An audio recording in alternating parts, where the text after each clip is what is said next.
Hey there, it's Doc David with Head Shrink Inc. And today we're going to talk a little bit about some of the things that lead to divorce. Listen in.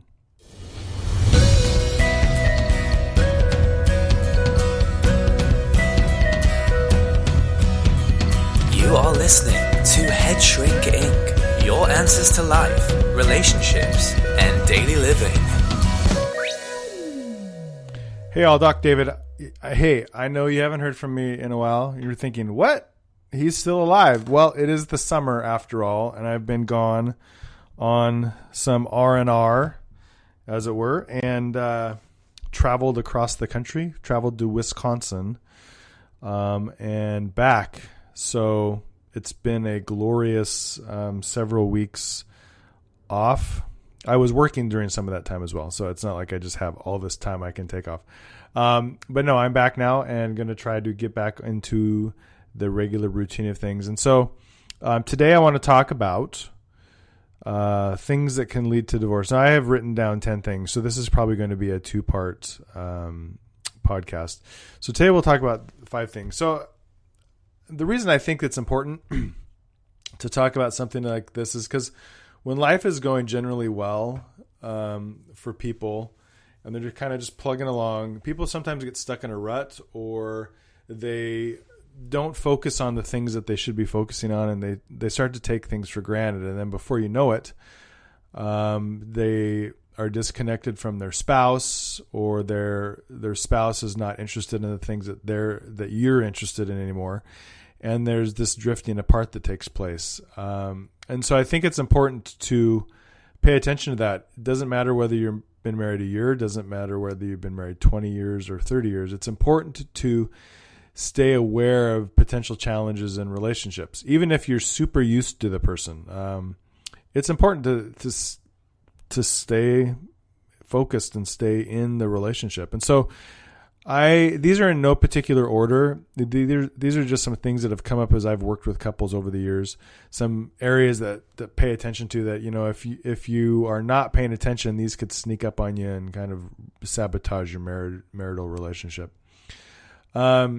So number one, well, maybe this should be number one on the list, but one is that you just don't have enough time. So kids are in sports Monday, Tuesday, Wednesday, every other Saturday. We're in the summer right now. And so daily doubles are going to start, if they haven't started already, for football, for example. And so you're dragging your kid to football, or you're dragging your kids down to the swimming hole or whatever. Mom and dad work late in the evening, and then they go to the gym or they go to yoga when they can fit it in.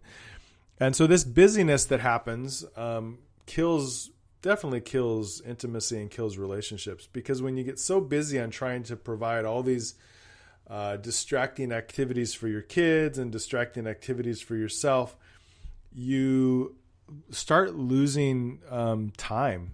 And when you start losing time and you stop keeping actual good track of your time, the first thing often to go is connection with your significant other, because you're trying to help all these other things run well and run smoothly. And so my biggest suggestion is that you give up some things to make time for the important people in your life. What this may mean is that you actually have to take your kids out of sports, or you may have to take your kid out of dance, or you maybe won't be able to take them to see their horses, or you may not be able to do yoga that one night. Those are all self-care type things. Well, the last couple were for adults mostly. But you will never regret making your relationships better. It takes hard work, and there's probably some sacrifice that is involved at times to make relationships better. But you will not regret it. One of the things that people often say is, on your tombstone, you will never see, I wish I had more time for yoga, or I wish I had more time for fill in the blank. What you will see is people saying, beloved father, beloved brother, wife, et cetera, et cetera. People love you and they want to spend time with you. And so I think it's important to make time. And if that means cutting out what I'm going to call non-essentials, then you cut out the non-essentials. Your kid is probably not going to be the next Michael Jordan. They're probably not going to be the next Derek Jeter. They're probably not going to be the next super sports star. And so putting all this focus in on tournaments, traveling across country, going places, you have to weigh that versus the kind of relationship you're having with your spouse. And if you're finding that that's taking up a lot of the relationship time, you might need to cut it out. And I know that's horrific to hear, and I'll probably get emails about why I don't know what I'm talking about. But I've seen so many relationships ruined, not necessarily divorced, but relationships ruined by focusing on kids and kids' sports and activities. And then there's nothing left for mom and dad to hang out. So not enough time is a potential area that could lead to a breakup of a relationship. Number 2, money. Going into debt over frivolous things, not agreeing on where to spend money, having separate accounts, and having secrets and things like that with your accounts. These are the kind of things that are definitely going to lead to tension in relationships.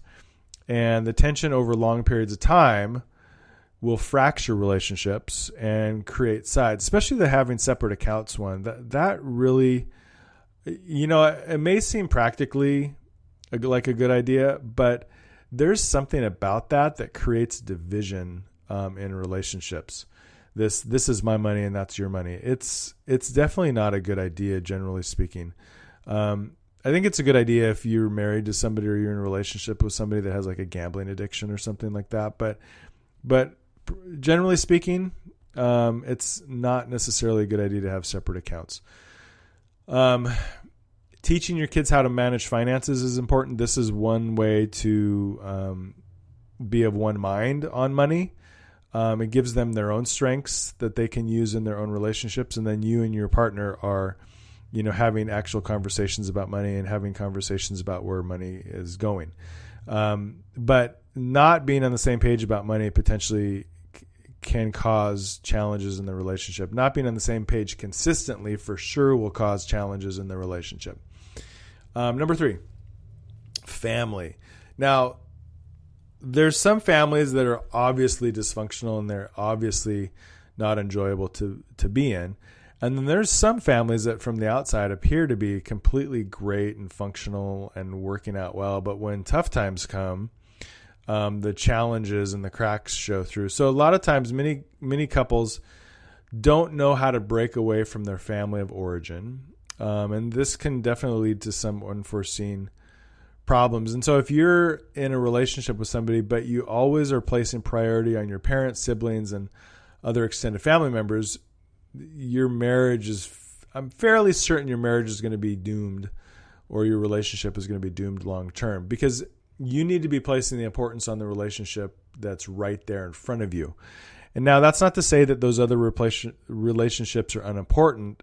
What it is saying is that there's priority in relationships. And the priority is that, in my opinion, you should be placing priority on the person that you are in a relationship with, and that is the father or mother of your children.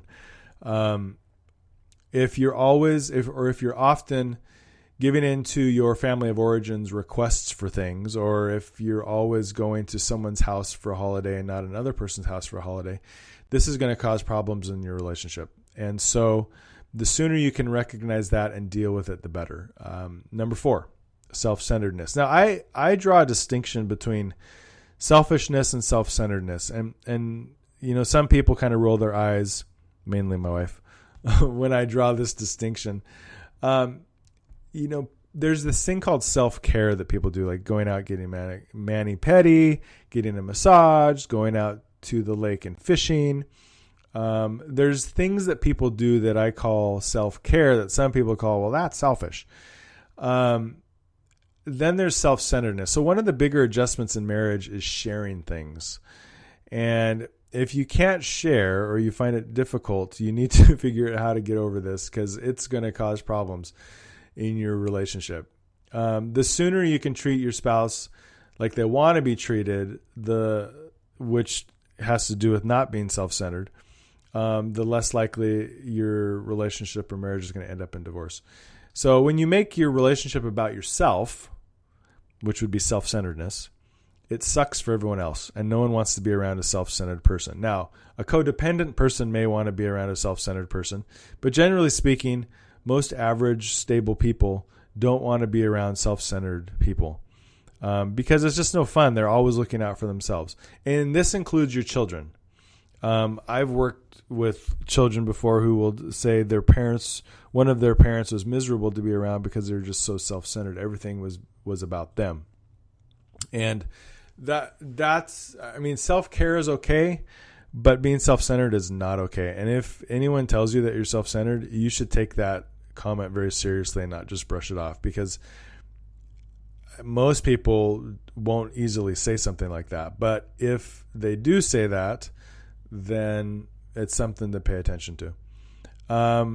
Number 5, intimacy. So if you're not doing intimacy, then you better get started, because the less passion in your marriage, the more likely it is that your relationship's going to end. And intimacy isn't just about sex. I think a lot of people mistake that, oh, you're just talking about sex, and if there's no sex. No, I'm talking about holding hands. I'm talking about sitting next to one another on a couch.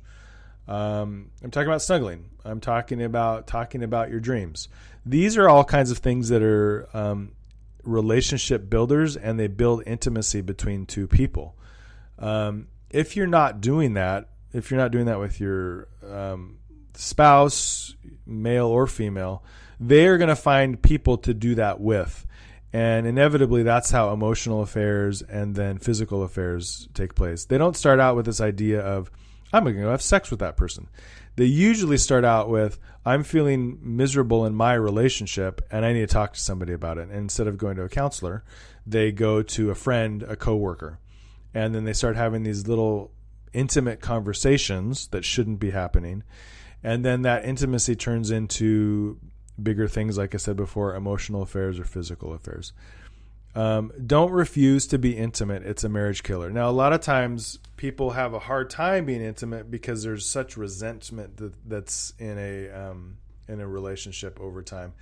And what I often say is that resentment kills intimacy, and it does. It's like if you're not able to get over resentment because of some past issue that's taken place in your relationship, and you just kind of keep harboring that resentment, that's going to kill any kind of intimacy. And a lot of times, the person that you're resentful towards doesn't realize it.